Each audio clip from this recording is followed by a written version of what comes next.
Good day sa ating mga viewers, no? This is your Kasiman 81 and welcome po sa aking channel, no? Sa aking tutorial about sa ating ECDIS, no? JRC type and model 9201. Okay? For review yung ating radar, ECDIS, Kun, NSS, yung different task, no? Na pwedeng gawin kay ECDIS. So, and also, I will assessment po ng ating brightness like yung ating night day mode, and then yung mark po ng ating MOB and also the messages, no, and of course also the information about the date, it convert to UTC, and then also the heading, speed, course over the ground and speed over the ground, and also the GPS, no, position, longitude and latitude.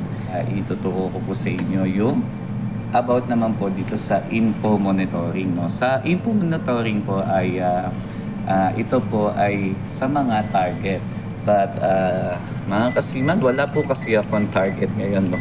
Kasi kami ay nasa South Atlantic Ocean and I don't have a kapitbahay here, no.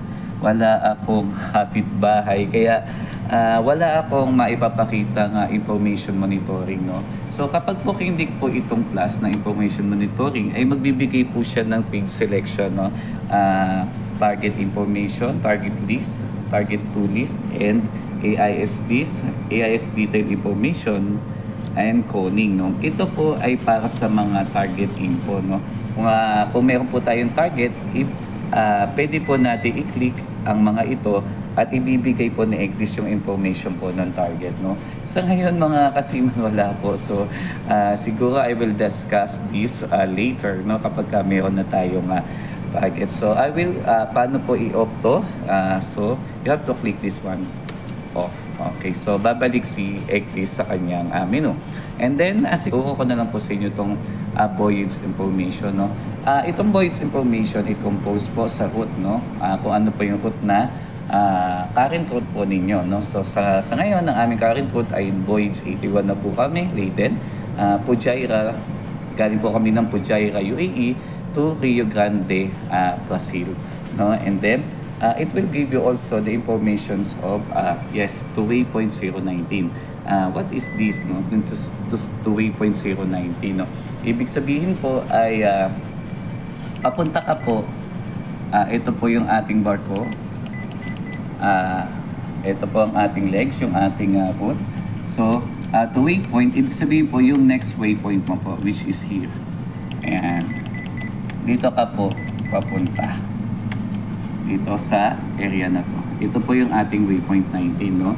So ang bearing po to waypoint is 272, like this, 273 po dito, and then 272.6, so it is 273 distance to go. Ibig sabihin po from here to this waypoint, from current position of the vessel, which is ito mga kasiman, ito po kami ngayon sa South Atlantic Ocean. Ito po si Venus Halo, ang aming barko, and this is the waypoint 19, no. So ang bearing po to waypoint is 273 at ang distance to go po ay 778.7 miles. Time to go is 102 hours, no. Bibigyan ka po niya ng time to go at syempre of course the ETA for that next waypoint. So ang ating XTD ay starboard 0.01. So XTD stands for cross track distance, no. Ibig sabihin meron tayong 0.02, meron po tayong 0.01 nautical miles na cross track distance. Ibig sabihin po lumabas po tayo doon, no. Lumabas po ang ating barko sa ating route ng 0.2 nautical miles, no. Ito yon. Ito po yon mga kasiman. Yun. So ito po yung route natin, yung heading line na po na yan. At ito po si barko, ang ating barko. So nakalabas po siya ng 0.02. Yun, yung cross track distance, starboard side. So nasa starboard siya po. Ayun, starboard. 0.02 nautical miles. And then, it will give you also the next waypoint, 020, next course is 273 also, no? Kung nasa waypoint 19 ka, ibibigay na po agad ni English yung next waypoint and also the next course. Yan. So, dito sa voyage information, makikita din po dito yung total summary, no? Total distance from waypoint 0, no? Na ang waypoint natin is 19. From waypoint 0 hanggang dito sa vessel position, it will give you a total distance, no? 5,428.1 mula po dun sa first line na casted and then or anchor up hanggang sa that position.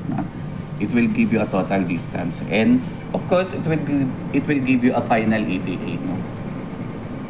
The date and the time of the of course the ETA of our next destination.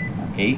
Kung mawala naman po itong ating halimbawa nawala po ang ating voyage information, huwag po kayong makatel o makabahan kung saan nyo hahanapin. So, you go to menu and then remote monitoring. Pag nakita nyo si remote monitoring, ito po siya. Yan. And then you have to click that one, voyage information, para bumalik po siya. Ayun po siya. Yan. Okay, ang kagandahan po sa 9201 po na ating model ay pwede mo siyang i-drag kahit saan yung ating mga menu. Okay. Okay, siguro that's all for today, mga kasiman. So sa ating po mga viewers, maraming salamat po sa inyong mga panonood. And see you po sa aking next vlog. Okay? This is your Kasiman 81 and thank you for watching. Bye-bye!